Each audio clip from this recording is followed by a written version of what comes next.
Shalom, shalom mes frères et sœurs, voici la deuxième vidéo dont je vous parlais dans le premier. Nous allons le visionner ensemble et je vais le commenter ensemble avec vous. Bien évidemment que je vais utiliser la parole de Dieu pour corriger là où il y a des incohérences, là où il y a des hérésies. Alors soyez prêts pour suivre encore ensemble avec moi ça. Des choses dangereuses qui peuvent choquer vos frères adventistes, évangéliques ou même les témoins de Jéhovah. Vous dites que Marie n'a jamais commis de péché, que Marie, alors que tout homme qui vient au monde, tout homme qui vient au monde avec le péché. Tout homme vient au monde avec le péché. C'est ça. Oui. C'est bien ça. Hein? Tout homme vient au monde avec le péché. Avec le péché. Pourquoi vous dites que Marie, elle, n'avait pas de péché? Alors, vous avez dit une phrase là que je risque de choquer les frères adventistes, évangéliques et témoins de Jéhovah. Oui. Mais voyons, c'est eux qui doivent venir apprendre auprès de nous. Pourquoi moi je devrais être choqué? C'est plutôt ces églises-là qui doivent venir apprendre auprès de nous. Parce qu'ils ont la prétention de connaître la Bible. Alors que c'est nous qui leur avons donné la Bible. Ils n'ont pas la tradition, ils ne connaissent pas certaines choses. Et ils commencent à prêcher la parole de Dieu partout. Des aveugles qui conduisent des aveugles. La Bible est un livre dangereux. La Bible est un livre dangereux parce que la Bible répond à des codes. Vous savez, vous pouvez aujourd'hui démarrer un véhicule. Ça ne veut pas dire que vous êtes un chauffeur. Il faut connaître le code de la route. Si vous ne connaissez pas le code de la route, vous ferez beaucoup d'accidents. Et dans ces églises, ces pasteurs pensent que le simple fait de lire la parole de Dieu suffit pour dire qu'on est devenu pasteur, qu'on peut enseigner les autres. Connaissent-ils le code de la route de la Bible? Par exemple, quand je dis que Marie n'a pas commis de péché, oui, ça les scandalise, mais parce qu'ils ne savent pas. Pourquoi je dis cela? Laissez-moi vous expliquer. Oui. C'est dans Luc chapitre 1, verset 28. L'ange vient voir Marie, lui dit, « Réjouis-toi, comblée de grâce, le Seigneur est avec toi. » Quand on n'a pas fait, par exemple, des études de grec biblique, on risque de faire même une fausse traduction. Par exemple, les témoins de Jéhovah ont traduit le mot « réjouis-toi » par « bonjour Marie ». Mais Marie n'a pas reçu un bonjour. Ce n'était pas bonjour. Le texte grec, c'est « kere ». « Kekari to mene, o kyrios metasu ». Ce que nous traduisons par « réjouis-toi, comblé de grâce, le Seigneur est avec toi ». Méditons sur ces trois phrases. L'ange dit « réjouis-toi ». Le texte dit que Marie est troublée par la salutation. Ce n'était donc pas un bonjour. Parce que si c'était un bonjour, comment peut-elle être troublée par la salutation? Et le texte dit que Marie entend la voix de l'ange qui lui parle. Alors que chez Zacharie, le texte dit que Zacharie vit l'ange et fut troublé. Zacharie est troublé par l'ange. Mais Marie n'est pas troublée par l'ange, mais par la salutation. Peut-être que ce n'était pas une apparition. Peut-être que Marie entendait une voix, mais n'avait pas vu l'ange. Je dis c'est une opinion théologique. Donc ici, on voit bien que Marie est troublée par la salutation. Ça ne pouvait pas être un bonjour. Et on dit que c'est kéré, réjouis-toi. C'est du grec. Mais Marie est une femme juive. Comment pouvait-elle entendre le grec? Et là, je vais raconter une chose encore chez nos pasteurs. C'est que le texte de Luc est un texte historique. Mais c'est aussi un texte théologisé. C'est-à-dire que Luc raconte une histoire vraie, mais en faisant une interprétation théologique. Son intention, c'est qu'il fait exprès d'écrire Kéré. Il se peut que Marie n'avait pas entendu Kéré puisqu'elle est juive. Elle n'est pas grecque. Mais c'est un texte historique puisque Luc, c'est Marie qui lui a raconté cette histoire. Et Luc met un peu de lui dans le texte en mettant le mot Kéré. Le mot Kéré, réjouis-toi, dans la Bible, ce mot n'est jamais employé. C'est employé dans l'Ancien Testament pour parler à la fille de Sion. Réjouis-toi, fille de Sion, voici que ton roi arrive. Personne dans la Bible n'avait été salué par le mot Kéré, réjouis-toi. Qu'est-ce que donc cela signifie? Cela signifie que Adam et Ève pleuraient parce que quand ils ont été refoulés du jardin d'Éden à cause du péché, Adam et Ève ont été expulsés du jardin d'Éden. Mais avec le kéré, réjouis-toi, cela veut dire que la Vierge reçoit la joie, que par cette salutation, Adam est relevé de sa chute. Par cette salutation, Ève ne peut plus pleurer.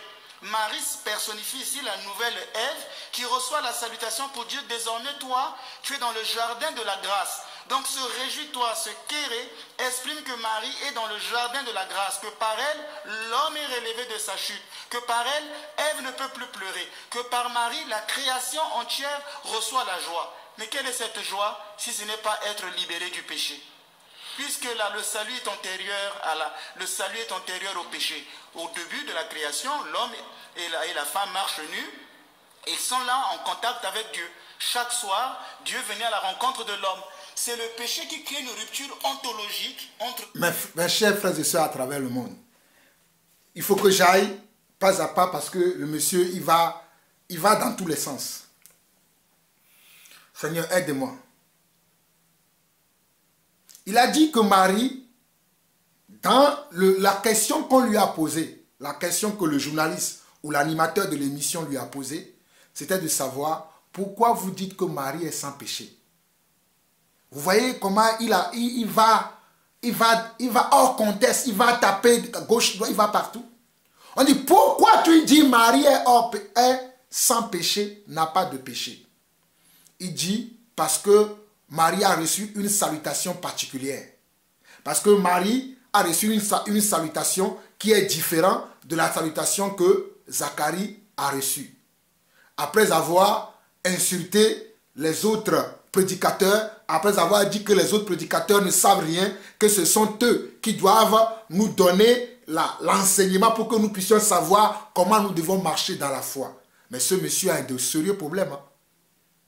Lui-même, il ne se rend pas compte qu'il a de sérieux problèmes. Je vais vous lire un passage. Hein? Noé a reçu la grâce. Noé aussi a reçu la grâce. Mais est-ce que le fait que Noé a reçu la grâce fait de lui un homme qui n'a pas de péché? Le mot grâce veut dire quoi? Le mot grâce même. Le mot grâce. Je peux utiliser les termes grecs, hein, je connais, mais je ne veux pas l'utiliser. Je vous assure, je connais les termes grecs. Le mot grâce là, je sais ce que ça veut dire en grec. Mais ce n'est pas pour vous appâter, pour vous dire que je connais les termes grecs. Je vous dis, j'ai fait 3 ans de théologie, d'école biblique. Je connais ces choses parce qu'on nous a enseigné ces choses comme on l'a enseigné à lui aussi. La chose que lui n'a pas reçue, c'est qu'il n'a pas l'esprit pour comprendre les Écritures. Nous avons l'esprit pour comprendre. Donc, le mot grâce, tout simplement, veut dire un don immérité. Une faveur imméritée. C'est ce que cela veut dire, grâce. Grâce veut dire faveur imméritée. Grâce veut dire don immérité. Inestimable même. On te fait une faveur. C'est une faveur qu'on t'accorde. C'est ça le mot grâce. C'est ça la signification. Donc Marie était bien pécheresse comme nous tous. Je dis bien, Marie était une pécheresse comme nous tous. Marie est née d'une femme et d'un homme comme nous. Toute personne qui naît sur cette terre naît en héritant le péché d'Adam et Ève. Paul le dit. Regardons ça rapidement. Ne laissons pas les gens venir raconter n'importe quoi parce que soi-disant, ils ont fait des écoles théologiques, soi-disant, ils ont reçu plus que nous. Non, nous avons reçu l'enseignement par ceux qui ont été des témoins oculaires. Les témoins oculaires nous ont enseigné. Je l'ai dit dans la première partie, que les témoins oculaires nous ont enseigné. Dans Romains chapitre 3, le verset 9 au verset 12, il est écrit ceci. Quoi donc? Sommes-nous plus excellents? Quoi donc? Sommes-nous plus excellents? Est-ce que Marie est-elle plus excellente? Absolument pas. Marie n'est pas plus excellente. Je respecte ma sœur Marie, que je verrai au ciel, parce que Marie n'a jamais voulu qu'elle soit traitée aujourd'hui comme elle est traitée. Mais ce sont les hommes qui ont fait d'elle. Ce sont les hommes qui ont fait d'elle une religion aujourd'hui. Qui ont fait d'elle maintenant une image à adorer. Marie elle-même était une femme soumise, une femme qui respectait la parole de Dieu. Alors ma soeur Marie, nous verrons au ciel. Mais ce monsieur-là, lui se trompe. Il faut qu'il écoute cette vidéo. Montrez-lui ça. Et s'il veut qu'il m'invite, il prend sa Bible, je prends ma Bible. Il va fuir. Il prend sa Bible, je prends ma Bible. Vous voyez qu'il est seul là-bas pour dire n'importe quoi. Il faut qu'il m'invite. On va s'asseoir, il prend sa Bible, je vais prendre ma Bible. Il dit, on lui donne 5 minutes. Il parle, on me donne 5 minutes, je parle. On lui donne 5 minutes, il parle. On me donne 5 minutes, je parle. À la fin, c'est lui qui fuira. Verset 9, on nous dit, quoi donc? Sommes-nous plus excellents? On nous dit nullement. Car nous avons déjà prouvé que tous, il n'est pas marqué ici à l'exception de Marie. Car on nous dit, car nous avons déjà prouvé que tous, juifs et grecs, sont sous l'empire du péché. Sont sous l'empire du péché veut dire, ont un problème avec le péché, émanent le... Oh, Rabosa, Seigneur, aide-moi. Sont sous l'empire du péché veut dire, sont sous la domination du péché. le péché domine en eux. Le péché domine en eux. Romains 3, verset 9 dit, quoi donc? Sommes-nous plus excellents? Nullement. Car nous avons déjà prouvé que tous, juifs et grecs, sont sous l'empire du péché. Selon qu'il est écrit, nous nous basons sur ce qui est écrit. Nous ne vantons pas, nous ne donnons pas une information particulière parce que soi-disant, nous avons fait une école théologique, nous avons une révélation. Non, la révélation se trouve même dans les Écritures. Il faut juste avoir l'esprit. Il faut juste avoir l'esprit de Dieu pour comprendre les Écritures. Lire les Écritures sans esprit, vous ne comprendrez pas.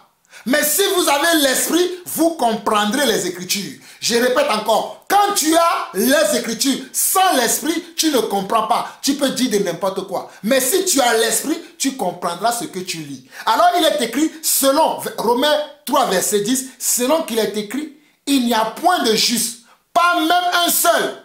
Nul n'est intelligent, nul ne cherche Dieu, tous sont égarés, tous sont pervertis. Marie était une pervertie.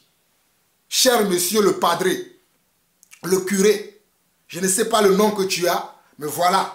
Tous sont égarés, tous sont pervertis. Il n'y a aucun qui fasse le bien, pas même un seul.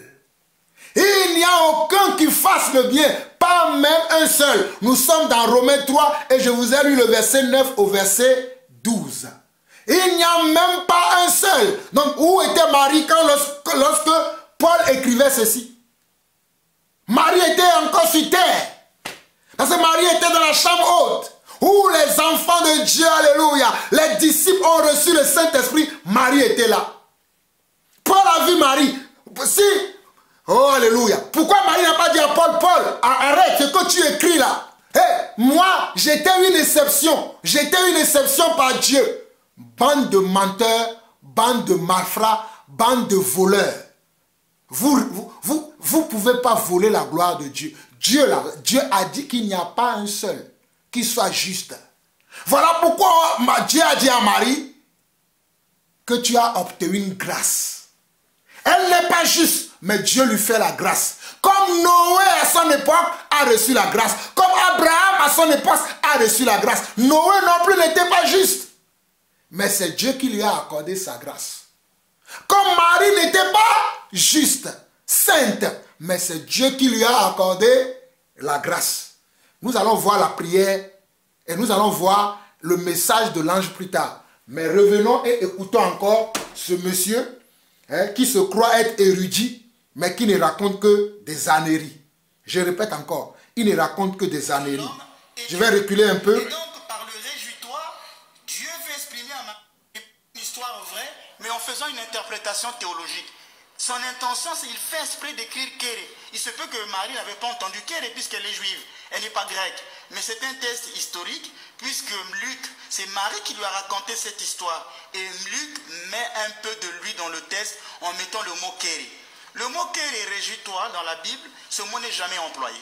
C'était employé dans l'Ancien Testament pour parler à la fille de Sion. Réjouis-toi, fille de Sion, voici que ton roi arrive. Personne dans la Bible n'avait été salué par le mot Kéré, réjouis-toi. Qu'est-ce que donc cela signifie? Cela signifie que Adam et Ève pleuraient parce que quand ils ont été refoulés du jardin d'Éden, à cause du péché, Adam et Ève ont été expulsés du jardin d'Éden.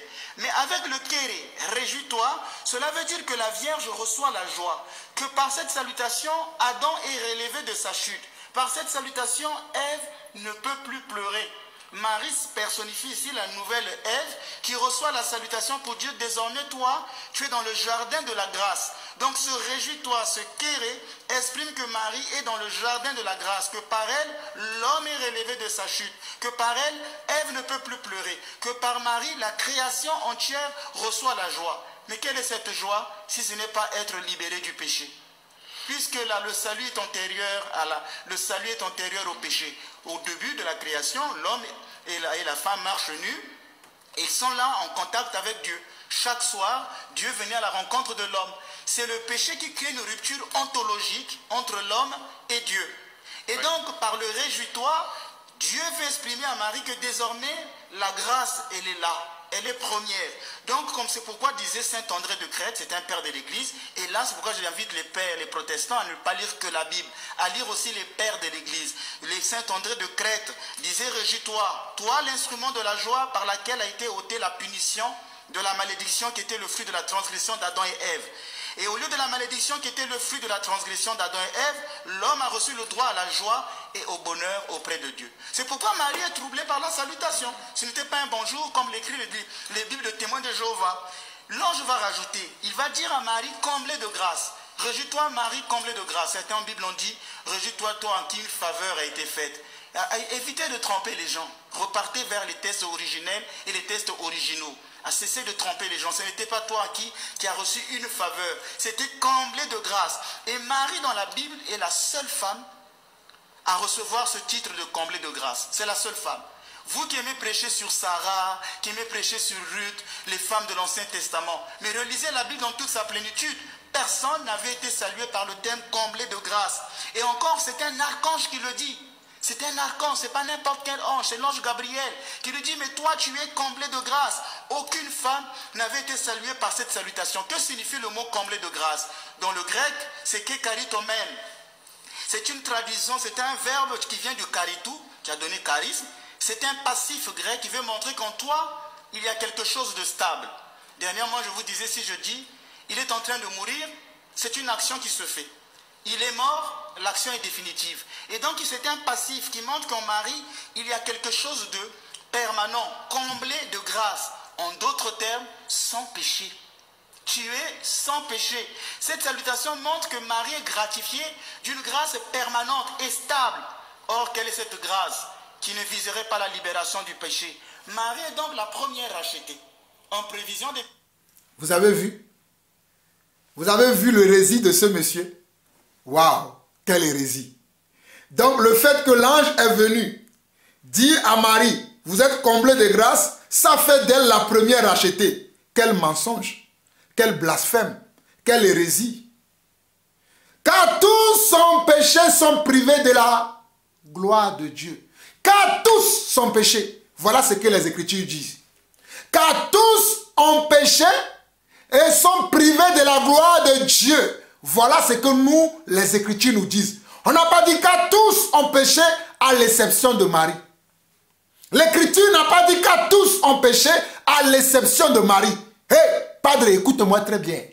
Tu écoutes le serviteur Jean-Paul Lawson. Voilà. Car l'Écriture a dit qu'à tous ont péché et sont privés de la gloire de Dieu. Ne venez pas raconter vos histoires. Et en plus, tu as dit que voilà pourquoi tu conseilles aux protestants et tous les autres entités qui doivent lire les pères de l'Église et qui doivent lire le père Saint-André de Thorez ou de Thomès, je ne sais pas ce que tu as dit là. Donc le père Saint-André de Thomès, il est plus grand que l'apôtre Paul. Ton père Saint-André de Thomès là ou de Thorez, il est plus grand que l'apôtre Paul. Il est plus grand que l'apôtre Pierre. Il est plus grand que l'apôtre Jean. Il est plus grand que Étienne. Ceux qui ont été des témoins, qui ont vécu dans la parole, qui ont vécu avec l'Esprit de Dieu. Toi, pour toi, nous devons aller écouter le Père Saint-André de Thomès ou de Thorez. Bande d'incrédules. Bande d'incrédules. Nous écoutons ce que les pères de l'Église ont dit. Les pères de l'Église, ce n'est pas le Père Saint-André de Thorez que tu as donné là, que tu as nommé tout à l'heure. Les pères de l'Église, ce ne sont pas ces messieurs-là. Ce sont les gens comme Pierre, les gens comme Paul, les gens comme Jean, les gens comme Étienne, les gens comme Jude, les gens comme Jacques. Ce sont eux qui sont les pères de l'Église. Ce sont eux que nous écoutons. N'importe quoi. Bande d'incrédules. Je vais revenir. Écoutons encore un peu. Je vais reculer un peu. Et je vais laisser jusqu'à la fin et je vais commenter maintenant. Avec des détails bibliques. Qui a reçu une faveur. C'était comblé de grâce. Et Marie dans la Bible est la seule femme à recevoir ce titre de comblé de grâce. C'est la seule femme. Vous qui aimez prêcher sur Sarah, qui aimez prêcher sur Ruth, les femmes de l'Ancien Testament, mais relisez la Bible dans toute sa plénitude. Personne n'avait été salué par le terme comblé de grâce. Et encore, c'est un archange qui le dit. C'est un archange, ce n'est pas n'importe quel ange, c'est l'ange Gabriel qui lui dit, mais toi tu es comblé de grâce. Aucune femme n'avait été saluée par cette salutation. Que signifie le mot comblé de grâce? Dans le grec, c'est kekaritomène. C'est une traduction, c'est un verbe qui vient du karitou, qui a donné charisme. C'est un passif grec qui veut montrer qu'en toi, il y a quelque chose de stable. Dernièrement, je vous disais, si je dis, il est en train de mourir, c'est une action qui se fait. Il est mort, l'action est définitive. Et donc c'est un passif qui montre qu'en Marie, il y a quelque chose de permanent, comblé de grâce. En d'autres termes, sans péché. Tu es sans péché. Cette salutation montre que Marie est gratifiée d'une grâce permanente et stable. Or, quelle est cette grâce qui ne viserait pas la libération du péché? Marie est donc la première rachetée, en prévision des mérites de Jésus-Christ. Elle est la première. C'est faux. Rachetée. Marie n'est pas encore rachetée. C'est faux. Tu as menti, monsieur. Parce que nous aussi, nous serons le peuple de rachetés. Donc Marie est la première des rachetés. Elle est au terme du chemin et nous sommes sur la route qui mène. Au point que dans le royaume des cieux, Marie-Madeleine, celle qui a été pardonnée du péché, et Marie, la mère de Jésus, celle qui a été la première rachetée, pourront se regarder au ciel comme deux sœurs et se dire, Marie, la grâce qui a fait de toi, qui fait que de toi que tu sois au terme du chemin, c'est la même grâce qui a fait que moi aussi je sois sur ce même chemin. Et donc au ciel, Marie sera non pas seulement notre mère, elle sera notre sœur. Les pères disent que la mère de Dieu est sans tache et n'a pas entretenu d'affection terrestre. Ce qui veut dire que toute sa vie, à cause de cette grâce d'être comblée de grâce, Marie n'a jamais commis aucun péché. C'est pourquoi dans l'église orthodoxe, on chante qu'elle est plus vénérable que les chérubins. Elle est incomparablement plus glorieuse que les séraphins. Mais quel blasphème! Gabriel est arrivé. Non mais attendez. Ce monsieur-là, vous écoutez ce qu'il raconte? Que Marie est sans péché. Mais quelle Bible as-tu lu? Quelle école théologique tu as fait? Alors, ce que je t'ai lu tout à l'heure, dans Romains, tu ne l'as pas entendu? Peut-être tu n'as pas entendu, je vais te lire Romains 5 alors. Je vais te lire Romains 5. Romains 5. Oh, alléluia. Romains 5 à partir du verset 16 dit ceci. Il n'en est pas du don comme de ce qui est arrivé par un seul qui a péché. Car c'est après une seule offense que le jugement est devenu condamnation, tandis que le don gratuit devient justification après plusieurs offenses. Verset 17. Si par l'offense d'un seul, la mort a régné par lui seul, à plus forte raison, ceux qui reçoivent l'abondance de la grâce et du don de la justice régneront-ils dans la vie par Jésus-Christ lui seul. Verset 18. Ainsi donc, comme par une seule offense, la condamnation a atteint tous les hommes. Par une seule offense. Quelle offense? Le péché d'Adam et Ève. Par leur offense, par leur péché, la condamnation a atteint tous les hommes. Je ne connais pas par détail toute la génération qui a suivi avant l'année.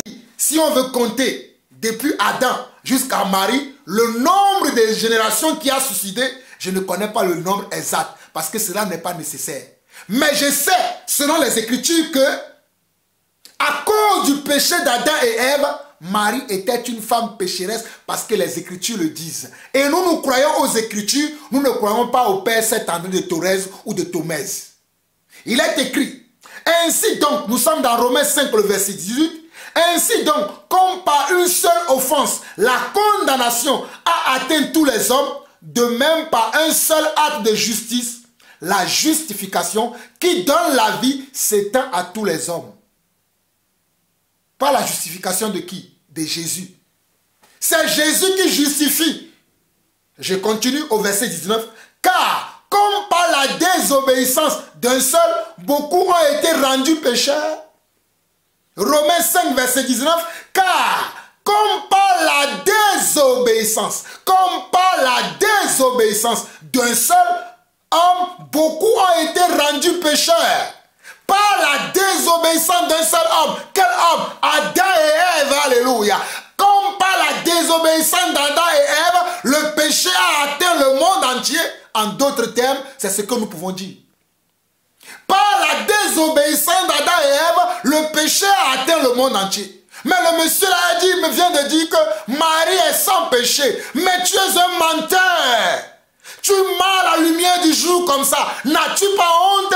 L'animateur devait te fermer la bouche. Mais moi, je te ferme la bouche aujourd'hui au nom de Jésus-Christ. Je te ferme la bouche. Tu es un menteur. Marie est une femme pécheresse. Qu'est-ce que tu racontes?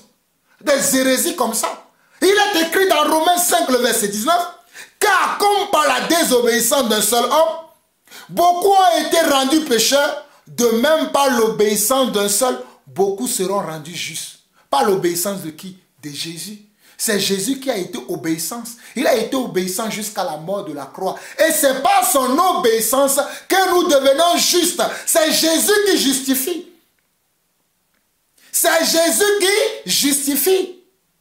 C'est Yeshua le Mashiach qui justifie. Voilà pourquoi Romains 5, verset 19 dit, or, comme par la désobéissance d'un seul homme, beaucoup ont été rendus pécheurs, de même par l'obéissance d'un seul, beaucoup seront rendus justes. Non, Marie a été rendue juste parce qu'il a cru au Seigneur Yeshua le Messie. Voilà pourquoi je te révèle, toi, homme de Dieu, qui se dit homme de Dieu mais qui ne connaissent pas les Écritures, que Marie a cru à Jésus-Christ de Nazareth. C'est ça qui l'a rendu juste. Mais ce n'est pas parce qu'il a obtenu la grâce pour enfanter le Seigneur. Ce n'est pas parce qu'il a obtenu la grâce pour enfanter le Seigneur qu'elle a été juste. Non, c'est parce que plus tard, elle-même, elle a cru au Seigneur. Et c'est ça qui l'a rendu juste. C'est ça qui a rendu juste Marie. Alors ne viens pas nous dire n'importe quoi. Ne viens pas raconter des âneries ici. Parce qu'il y a des gens qui ne connaissent pas les Écritures. Tu me trouveras sur ton chemin, moi Jean-Paul Lawson. Non, je ne peux pas vivre au même temps que toi et te laisser dire de n'importe quoi sur les chaînes de télévision. Non, non, non, monsieur, tu te trompes. Tu te trompes. Et tu te trompes très gravement. Ce que tu as dit est un blasphème contre le Seigneur. Que Marie est sans péché. C'est dans quelle Bible tu as lu ça? Comment tu peux dire une telle ânerie, une telle bêtise aux yeux de tout le monde? Et je vois les gens sont là à applaudir. Moi, je te dis que tu as commis un blasphème contre le Seigneur. Marie est sans péché. Même Paul, qui était un grand blasphémateur, n'a pas commis de tels péchés comme toi. Paul, qui était un grand blasphémateur, n'était pas là pour faire des choses comme toi. Toi, tu as, waouh, quel péché, que le Seigneur ait pitié de ton âme, que le Seigneur ait pitié de toi. Monsieur, tu ne connais pas les Écritures. Allez, ou bien c'est moi. Bon, écoutez jusqu'à la fin, et je vais venir sur la salutation de l'ange pour vous expliquer encore davantage. Je vais vous laisser suivre jusqu'à la fin et je vais revenir. Suivez. Dieu qui est plus belle que nous. Marie, elle est comblée de grâce. Elle a une grâce, une beauté qui fait qu'elle soit au-dessus des anges. Non pas par nature, mais par grâce. On aurait dit que Gabriel en fut jaloux. Bon, c'est une expression parce que les anges n'ont pas de désir. Depuis la chute des anges dans le ciel, les anges n'ont plus de désir. Donc ils ne peuvent plus avoir des désirs de haine ou de jalousie. C'est une manière de dire un peu l'étonnement de Gabriel. Voyant cette beauté, dit, mais elle est comme la première Ève. Marie totalement éclatante de lumière, elle est sans péché. C'est pourquoi l'église orthodoxe l'appelle la Panagia, la très sainte, la toute sainte. Elle est immaculée, sans corruption. Elle est en Krantos et pense qu'elle n'a jamais commis de péché actuel. Elle est donc appelée selon cette suprématie marienne, suprématie de sainteté par rapport aux saints et par rapport aux anges. Et c'est pourquoi dans le Cantique des Cantiques, Salomon disait que tu es belle mon ami, que tu es belle. En toi, il n'y a point de tache. Cette parole déjà annonce celle qui sera sans tache, celle qui sera immaculée. Donc les gens qui disent Marie est une femme comme nous, eh bien là, ces gens-là se sont vraiment trompés. C'est toi qui te trompes. C'est toi qui te trompes, monsieur. Donc réjouis-toi, comblé de grâce, le Seigneur est avec toi. Cette troisième phrase, c'est O Kyrios metasu. Ce n'est pas un souhait. Comme quand on dit le Seigneur soit avec vous. Je souhaite que le Seigneur soit avec vous. Mais ici, il s'agit d'une révélation.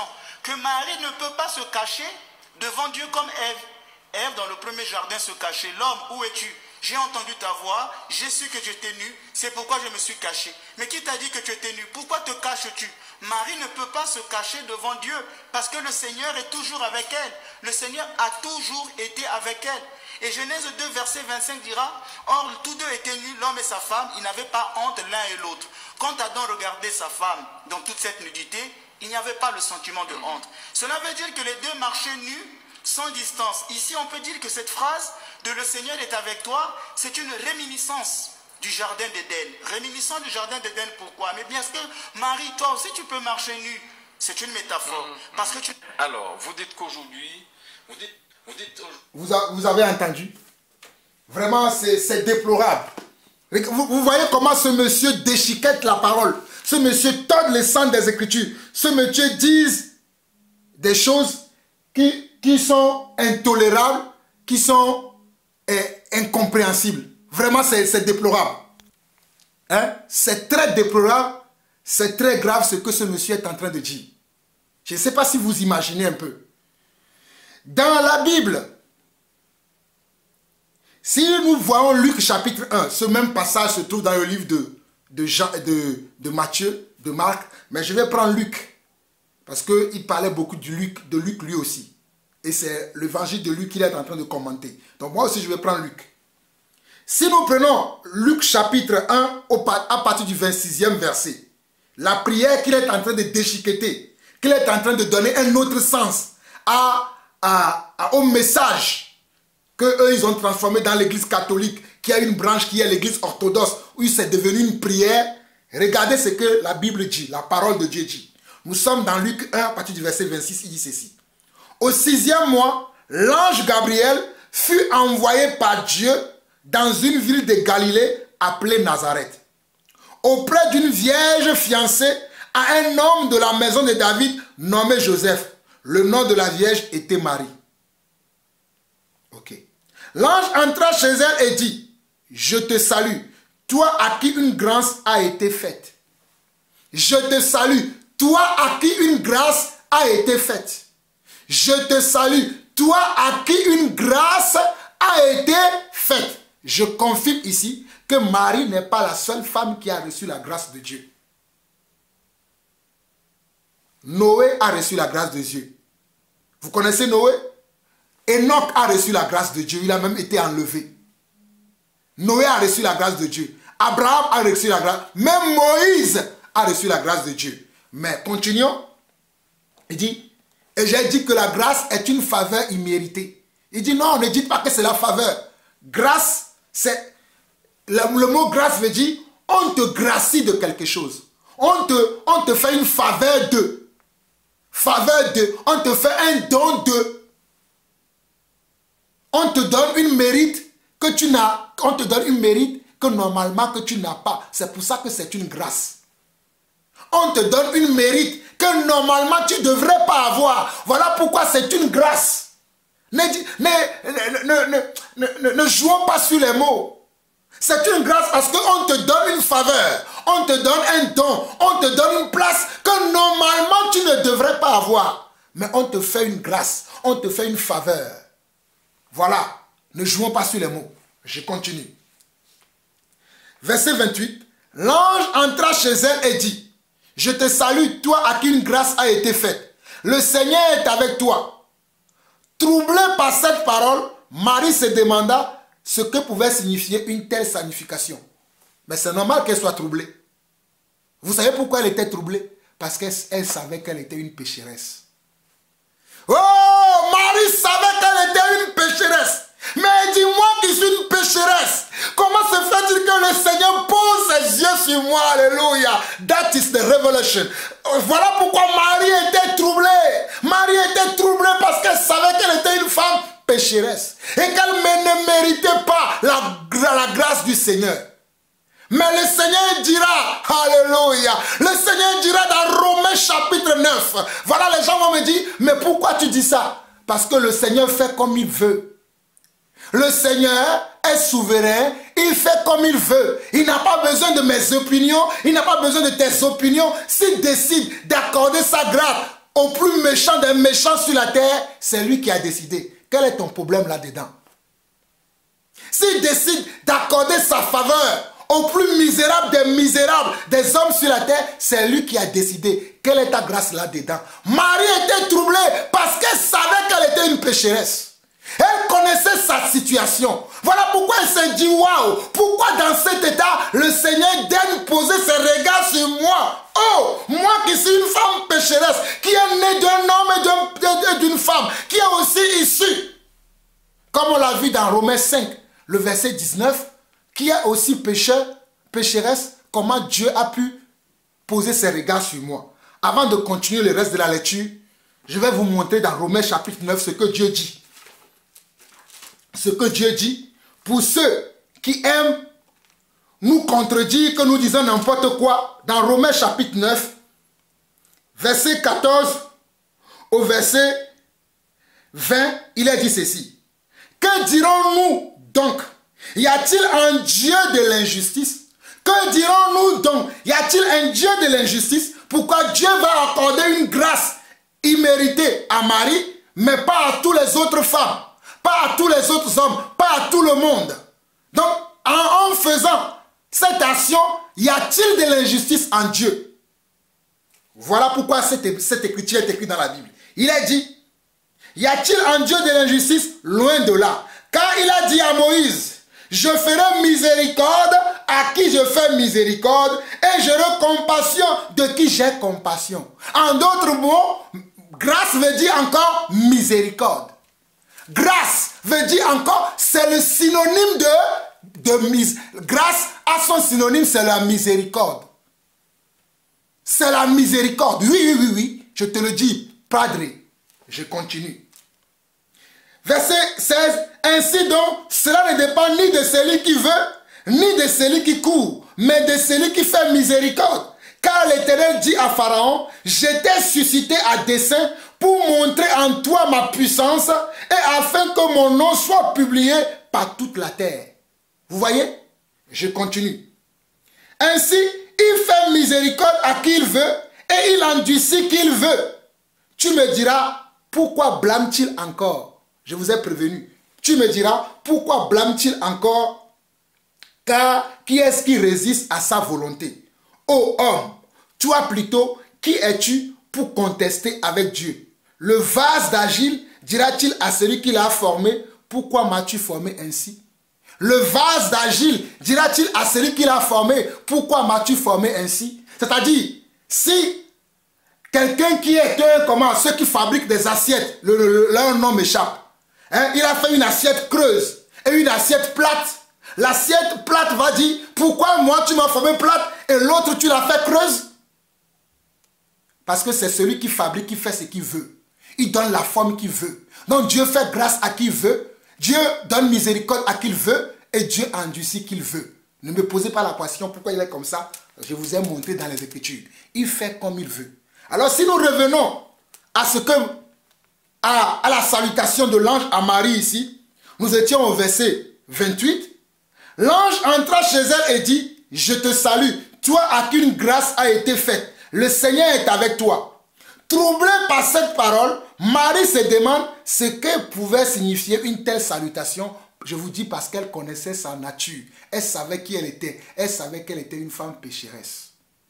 Et Marie n'était pas la seule personne qui est troublée lorsque le Seigneur te donne une faveur. Lorsque le Seigneur te donne une faveur, beaucoup de gens sont souvent troublés. Je vais vous lire quelque chose qui s'est passé aussi avec le prophète Ésaïe, rapidement. Prophète Ésaïe, avant de revenir dans le livre de Luc, je vais vous lire quelque chose qui s'est passé avec le prophète Ésaïe, puisque le monsieur là veut nous blaguer. Nous, on connaît les Écritures, on ne peut pas nous tromper. Ésaïe, je vais vous lire Ésaïe rapidement. Ésaïe chapitre 6, je crois, sous mes souvenirs sont bons, mais je vais vous lire ça rapidement, afin que vous sachiez qu'il y a des gens qui sont troublés lorsqu'ils voient la manifestation de Dieu dans leur vie d'une manière spéciale. Regardez, dans Ésaïe chapitre 6, je vais lire du verset 1 au verset 10. Il dit ceci. L'année de la mort de roi Osias, je vis le Seigneur assis sur un trône très élevé et les pans de sa robe remplissaient le temple. Des séraphins se tenaient au-dessus de lui. Ils avaient chacun 6 ailes dont ils se couvraient la face, 2 dont ils se couvraient les pieds et 2 dont ils se servaient pour voler. Ils criaient l'un à l'autre et disaient, Saint, Saint, Saint est l'Éternel des armées, toute la terre est pleine de sa gloire. Les portes furent ébranlées dans leur fondement par la voix qui retentissait et la maison se remplit de fumée. Alors je dis, regardez ici, verset 5. Alors je dis, malheur à moi, je suis perdu, car je suis un homme dont les lèvres sont impures. Ésaïe connaissait son état. Le Seigneur se révèle à lui. Il voit le Seigneur dans sa majesté. Alléluia. Il voit le Seigneur Dieu Yeshua Mashiach. Oh, Rabo Saïkarama. Sois élevé, Seigneur. Il voit le Seigneur notre Dieu dans sa majesté, dans sa comment? Dans sa sainteté.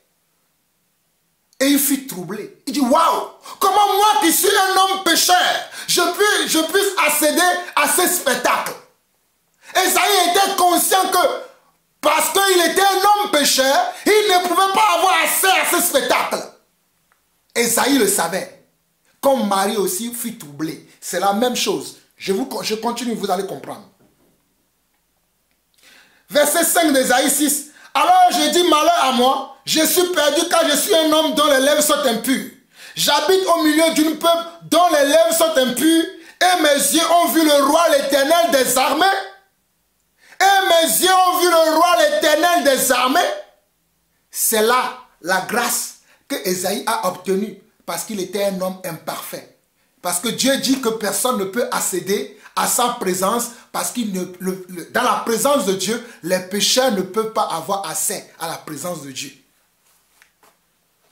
Monsieur le curé, monsieur le padré, aucun pécheur ne peut avoir accès à la présence de Dieu si Dieu ne te donne la miséricorde, ne te donne la grâce. Si Dieu ne te gratifie, tu ne peux pas accéder à sa grâce. Tu ne peux pas accéder à sa présence plutôt. Tu ne peux pas accéder, comment? Dans son royaume, s'il ne te donne pas sa grâce. Voilà pourquoi Esaïe dit, au verset 5, alors je dis, malheur à moi, je suis perdu, car je suis un homme dont les lèvres sont impures. J'habite au milieu d'un peuple dont les lèvres aussi sont également impures. Et mes yeux ont vu le roi des rois, l'Éternel des armées.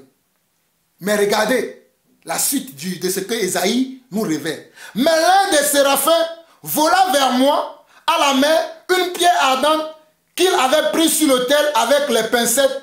Et il en toucha ma bouche et dit, ceci a touché tes lèvres, ton iniquité est enlevée et ton péché est expié. Harabosha.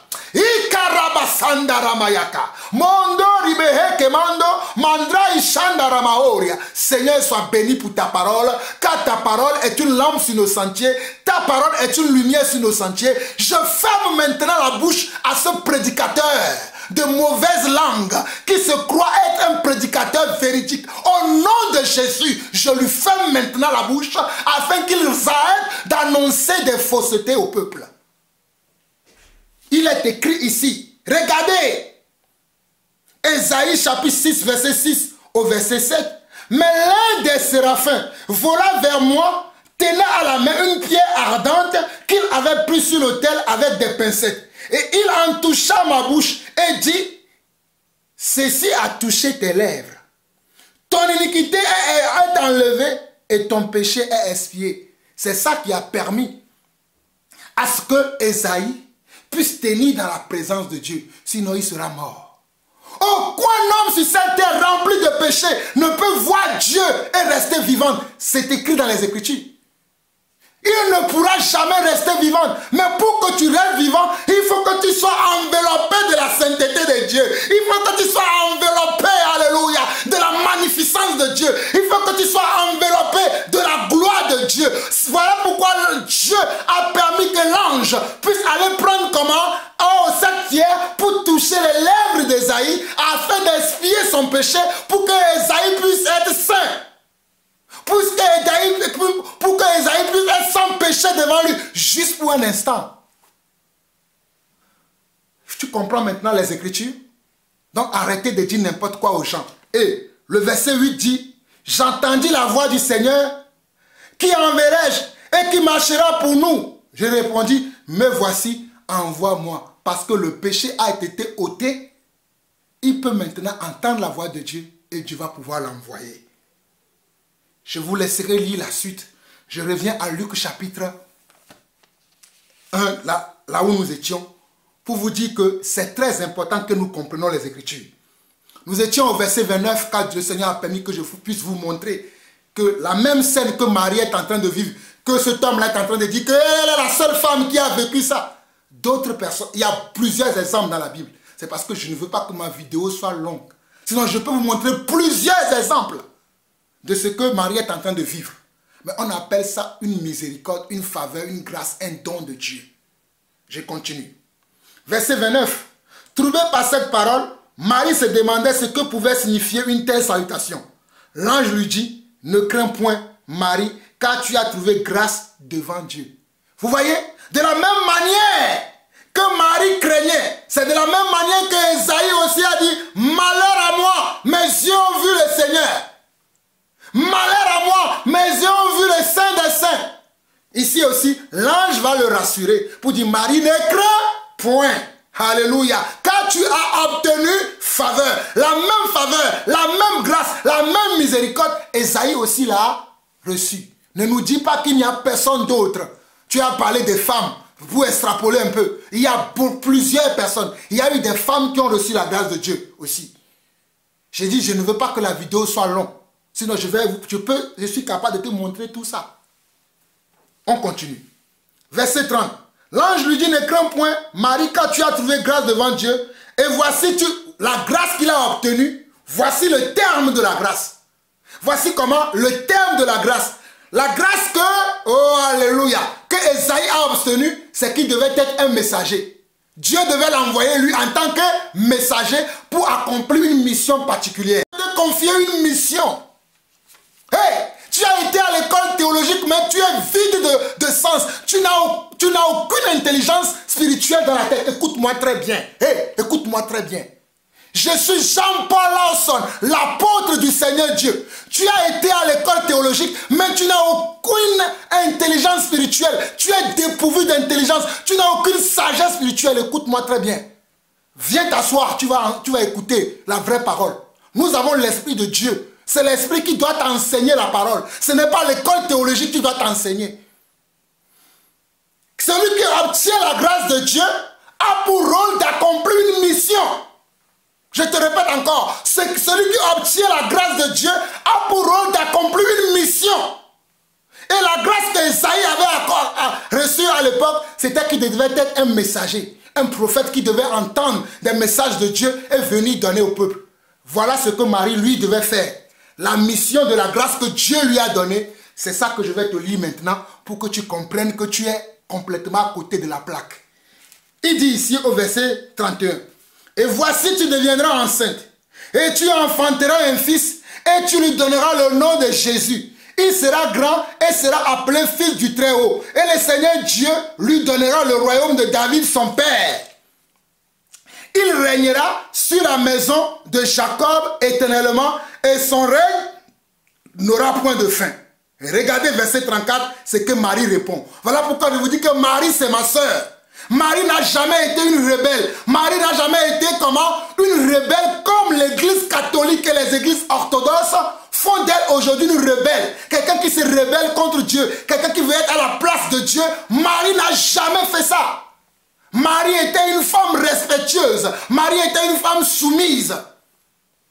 Verset 34, Marie dit à l'ange, comment cela se fera-t-il puisque je ne connais point d'homme? Regarde. Puisque je ne connais pas un homme, l'ange lui répond, le Saint-Esprit viendra sur toi, et la puissance du Très-Haut te couvrira de son ombre. C'est pourquoi le Saint-Enfant qui naîtra de toi sera appelé fils de Dieu. Voici, Élisabeth, ta parente, a conçu elle aussi un fils en sa vieillesse. Et celle qui était appelée stérile est dans son 6e mois. Car rien n'est impossible à Dieu. Regardez verset 38. Car rien n'est impossible à Dieu par rapport à sa cousine qui était une femme stérile, mais qui va faire naître plus tard le prophète Jean le Baptiste qui a précédé Jésus-Christ notre Seigneur. Donc le verset 38, Marie va répondre ceci. Marie va dire, je suis la servante du Seigneur, qu'il me soit fait selon ta parole, et l'ange la quitta. Marie va répondre, je suis la servante du Seigneur, qu'il me soit fait selon ta parole, et l'ange la quitta. En quoi cela parle du péché? En quoi cela veut dire que Marie n'a jamais péché? En quoi cela veut dire que Marie a été une femme sans péché? Bande d'incrédules, bande de menteurs. Vous tordez les sangs des Écritures, vous allez mourir si vous ne vous repentez pas. Si vous ne revenez pas à la vraie doctrine que les vrais apôtres, les vrais témoins du Seigneur ont enseigné, vous allez périr, je vous le dis. On ne se moque pas de Dieu. Ce qu'un homme aura semé, il la moissonnera. Tu fais de Marie, Marie immaculée. Mais Marie est immaculée, immaculée de conception. Ah bon? Marie est immaculée de conception? Où as-tu vu ça? Dans quelle Bible tu as lu ça? Dans quel livre tu as vu ça? Mes frères, je vais vous jouer la dernière partie de sa vidéo et je vais conclure. Hein? Vous voyez comment ces hommes disent n'importe quoi? Vous dites Écoutez. que Marie n'a jamais commis de péché, que Marie, alors que tout homme qui vient au monde, tout homme qui vient au monde avec le péché, tout homme vient au monde avec le péché. C'est ça? Oui. C'est bien ça, hein? Tout homme vient au monde avec le péché. Avec le péché. Pourquoi vous dites que Marie, elle, n'avait pas de péché? Alors, vous avez dit une phrase là que je risque de choquer les frères adventistes, évangéliques et témoins de Jéhovah. Oui. Mais voyons, c'est eux qui doivent venir apprendre auprès de nous. Pourquoi moi je devrais être choqué? C'est plutôt ces églises-là qui doivent venir apprendre auprès de nous. Parce qu'ils ont la prétention de connaître la Bible. Alors que c'est nous qui leur avons donné la Bible. Ils n'ont pas la tradition. Ils ne connaissent pas certaines choses. Tautologie, et ils commencent blasphème. à prêcher la parole de Dieu partout. Des aveugles qui conduisent des aveugles. C'est toi qui es l'aveugle. La Bible est un livre dangereux. La Bible est un livre dangereux parce que la Bible répond à des codes. Vous savez, vous pouvez aujourd'hui démarrer un véhicule. Ça ne veut pas dire que vous êtes un chauffeur. Il faut connaître le code de la route. Ça, c'est Si vrai. vous ne connaissez pas le code de la route, vous ferez beaucoup d'accidents. Le code de la Bible, c'est le Saint-Esprit. Ce n'est pas l'école théologique. De lire la parole de Dieu suffit pour dire qu'on est devenu pasteur, qu'on peut enseigner les autres. Je suis d'accord avec toi, mais il faut recevoir l'Esprit de Dieu. As-tu l'Esprit de Dieu? Que Marie n'a pas commis de péché. Oui, ça les scandalise, mais parce qu'ils ne savent pas. Pourquoi je dis cela? Ah oui, dis, explique-nous. Suivez vous-même maintenant. Chapitre 1, verset 28. L'ange vient voir Marie, lui dit, réjouis-toi, comblé de grâce, le Seigneur est avec toi. N'importe quoi. Quand on n'a pas fait, par exemple, des études de grec biblique, on Voilà. risque de faire... Il vient épater les gens parce que tu as fait les études de grec. Bonjour Marie. N'importe Marie quoi. n'a pas reçu un bonjour. Ce n'était pas bonjour. Le texte grec, c'est kere. Kekari to mene o kyrios metasu. Ce que nous traduisons par réjouis-toi, comblé de grâce, le Seigneur est avec toi. Méditons sur ces trois phrases. L'ange dit réjouis-toi. Le texte dit que Marie est troublée par la salutation. Ce n'était donc pas un bonjour. Parce que si c'était un bonjour, comment peut-elle être troublée par la salutation? Et le texte dit que Marie entend la voix de l'ange qui lui parle. Alors que chez Zacharie, le texte dit que Zacharie vit l'ange et fut troublé. Zacharie est troublé par l'ange. Mais Marie n'est pas troublée par l'ange, mais par la salutation. Peut-être que ce n'était pas une apparition. Peut-être que Marie entendait une voix, mais n'avait pas vu l'ange. Je dis c'est une opinion théologique. Donc ici, on voit bien que Marie est troublée par la salutation. Ça ne pouvait pas être un bonjour. Et on dit que c'est kéré, réjouis-toi. C'est du grec. Mais Marie est une femme juive. Comment pouvait-elle entendre le grec? Et là, je vais raconter une chose encore chez nos pasteurs. C'est que le texte de Luc est un texte historique. Mais c'est aussi un texte théologisé. C'est-à-dire que Luc raconte une histoire vraie, mais en faisant une interprétation théologique. Son intention, il fait exprès d'écrire kéré. Il se peut que Marie n'avait pas entendu kéré puisqu'elle est juive. Elle n'est pas grecque. Mais c'est un texte historique puisque Luc, c'est Marie qui lui a raconté cette histoire. Et Luc met un peu de lui dans le texte en mettant le mot kéré. Le mot kéré, réjouis-toi, dans la Bible, ce mot n'est jamais employé. C'était employé dans l'Ancien Testament pour parler à la fille de Sion. Réjouis-toi, fille de Sion, voici que ton roi arrive. Personne dans la Bible n'avait été salué par le mot kéré, réjouis-toi. Qu'est-ce que donc cela signifie? Cela signifie que Adam et Ève pleuraient parce que quand ils ont été refoulés du jardin d'Éden, à cause du péché, Adam et Ève ont été expulsés du jardin d'Éden. Mais avec le kéré, réjouis-toi, cela veut dire que la Vierge reçoit la joie, que par cette salutation, Adam est relevé de sa chute. Par cette salutation, Ève ne peut plus pleurer. Marie personnifie ici la nouvelle Ève qui reçoit la salutation pour dire désormais toi, tu es dans le jardin de la grâce. C'est faux. Réjouis-toi, ce kéré c'est faux. exprime que Marie Notre nouvelle Ève, c'est Jésus-Christ. Par L'autre nouvel Adam, c'est Jésus-Christ. C'est faux. Lis ta Bible, va lire Romains. Le nouvel Adam, c'est Jésus. Le nouvel Adam, la nouvelle Ève, c'est Jésus-Christ. Ce n'est pas Marie, la nouvelle Ève. Le salut est antérieur au péché. Franchement. Au début de la création, l'homme et la femme marchent nus. Ils sont là en contact avec Dieu. Chaque soir, Dieu venait à la rencontre de l'homme. C'est le péché qui crée une rupture ontologique entre l'homme et Dieu. Et donc, par le réjouitoire, Dieu veut exprimer à Marie que désormais, la grâce, elle est là. Elle est première. Donc, comme c'est pourquoi disait Saint André de Crète, c'est un père de l'Église. Et là, c'est pourquoi j'invite les pères, les protestants, à ne pas lire que la Bible, à lire aussi les pères de l'Église. Saint André de Crète disait... Voilà, Saint André de Crète. L'instrument de la joie par laquelle voilà, c'est ça ce que vous lisez. Saint André de Crète est plus important que Pierre, est plus important que Jean, est plus important que Paul, est plus important qu'Étienne, qui ont donné les témoignages vivants de la parole. Vraiment, bande d'incrédules. L'ange va rajouter, il va dire à Marie, comblée de grâce. Réjouis-toi Marie, comblée de grâce. Certains en Bible ont dit, réjouis-toi toi en qui une faveur a été faite.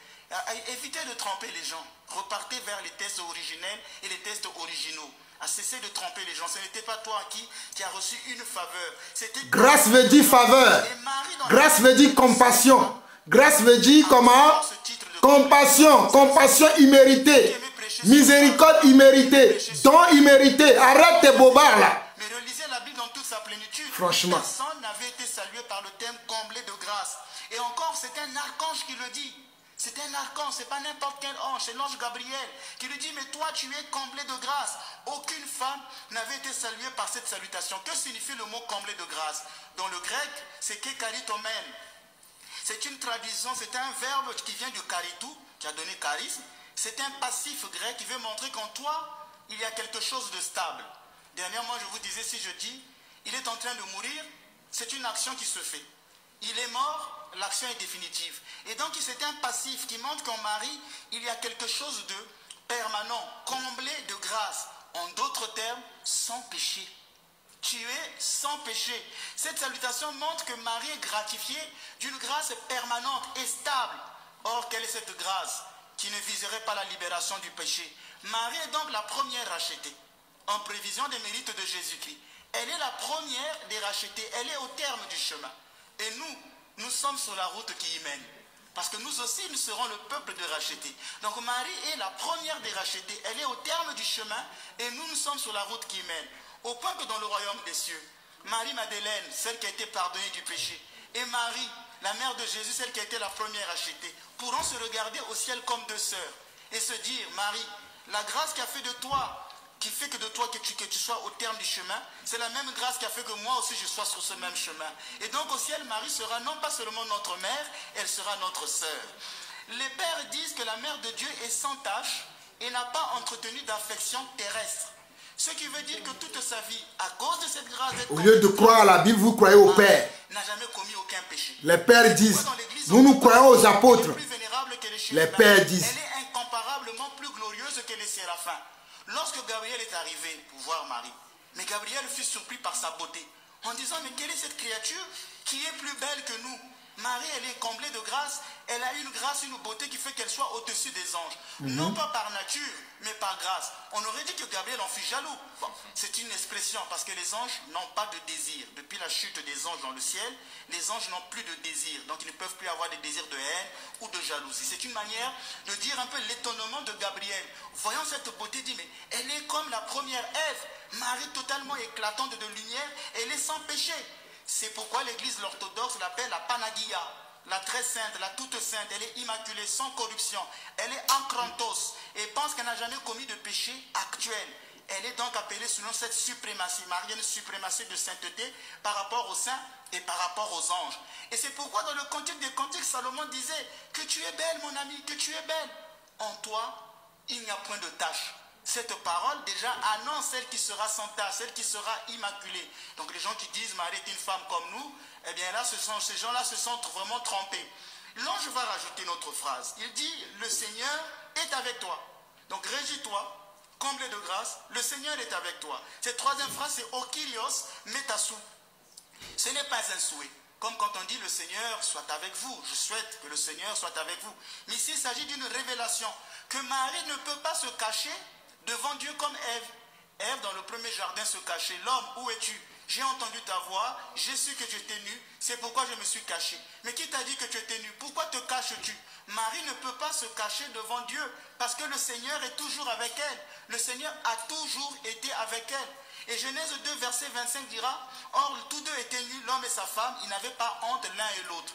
Quand Adam regardait sa femme dans toute cette nudité, il n'y avait pas le sentiment de honte. Cela veut dire que les deux marchaient nus, sans distance. Ici, on peut dire que cette phrase de le Seigneur est avec toi, c'est une réminiscence du jardin d'Éden. Réminiscence du jardin d'Éden, pourquoi? Mais bien sûr, Marie, toi aussi tu peux marcher nu. C'est une métaphore. Parce que tu... Alors, vous dites qu'aujourd'hui... Vous voyez, mes chers frères et sœurs à travers le monde, vous voyez comment les gens qui ne connaissent pas les Écritures, c'est ainsi qu'ils arrivent à vous baratiner, à vous remuer les cerveaux et vous commencez à les suivre. Il a dit, oui, oh Seigneur, pardonne cet homme. Il a dit, le Seigneur lui a dit, et il a dit que l'ange lui a dit, le Seigneur est avec toi.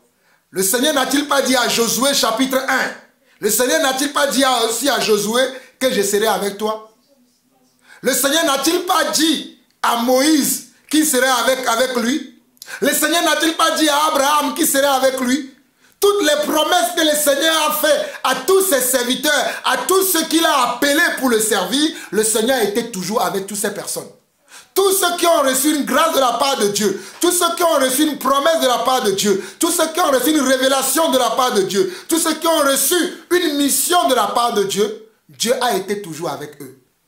J'ai été assez clair dans cette vidéo, assez longue dans cette vidéo, afin que vous puissiez comprendre, afin que vous puissiez déceler comment ces hommes-là, ces prédicateurs d'aujourd'hui, soi-disant des pères de l'église, regardez, au lieu d'écouter ce que la Bible dit, ils écoutent les pères. Il a dit, père Ménès de quelque chose là. Au lieu d'écouter ce que la Bible dit là, ce que les premiers chrétiens, les premiers croyants, ceux qui ont été des témoins oculaires, ils ont vu le Seigneur, les écrits qu'ils ont faits, eux ils préfèrent suivre les écrits des autres personnes. Ceux qui ont tordu le sang des Écritures pour leur propre ruine, c'est ceux-là qu'ils suivent. Voilà pourquoi quand vous les écoutez, vous n'arrivez pas à grandir spirituellement. Vous n'arrivez pas à avancer. Vous croyez que vous avancez, mais vous n'avancez pas. Les catholiques, je vous plains que le Seigneur vous aide à ce que vous sortez de là. J'étais un grand catholique. Moi que vous voyez Jean-Paul là au son. Si mon père m'a appelé Jean-Paul, il voulait que je sois pape. Voilà pourquoi il m'a donné le prénom Jean-Paul. Parce que mon père désirait que je sois pape. J'ai été élevé dans cette religion. Mais Dieu m'a sorti plus tard. Dieu m'a ouvert les yeux afin que je comprenne les Écritures. Et j'ai compris les Écritures. Voilà pourquoi j'en parle aujourd'hui. Toi qui es encore dans cette religion, toi qui es encore embaratiné, enroulé dans cette religion, ma prière pour toi est que Dieu t'ouvre les yeux et qu'enfin tu sors de là. Il est temps que tu sors de là. Ne reste pas dans ce mensonge. Ne reste pas dans cette hérésie. Ne reste pas dans ce blasphème d'église qui trompe tous ces adeptes, qui trompe tous ces croyants. Mais relève-toi, lève-toi et Christ t'éclairera. Lève-toi, toi qui m'entends. Lève-toi, toi qui vas recevoir ce message, cette vidéo. Lève-toi et Christ t'éclairera. Ne demeure pas éternellement dans cette religion. Sinon, si tu meurs dans cette religion, tu ne verras pas le Seigneur. Car cette religion n'est pas de Dieu. Cette église, Dieu ne le connaît pas. Voilà pourquoi vous regardez ce que cet homme enseigne et ce que la parole dit, c'est une contradiction. Dieu ne se contredit pas. Dieu est le même hier, il est le même aujourd'hui et il est le même éternellement. Que Dieu vous aide. C'est lui seul qui peut nous aider. C'est lui qui m'a aidé. C'est lui qui aide tous nos frères et sœurs à travers le monde. Il est capable de t'aider, mais il faut que tu t'humilies. Humilie-toi et Dieu t'ouvrira, Dieu t'éclairera les yeux afin que tu puisses voir la véritable foi et que tu puisses avoir la véritable communion avec Dieu. Il y a une dernière vidéo que je vais entamer tout de suite. Nous arrêtons celle-là ici. Que Dieu vous bénisse, vous qui me suivez, partagez ces choses. Partagez ces choses car nombreux sont ceux qui ne connaissent pas la vraie parole. Nous vous aimons. Shalom. À tout de suite.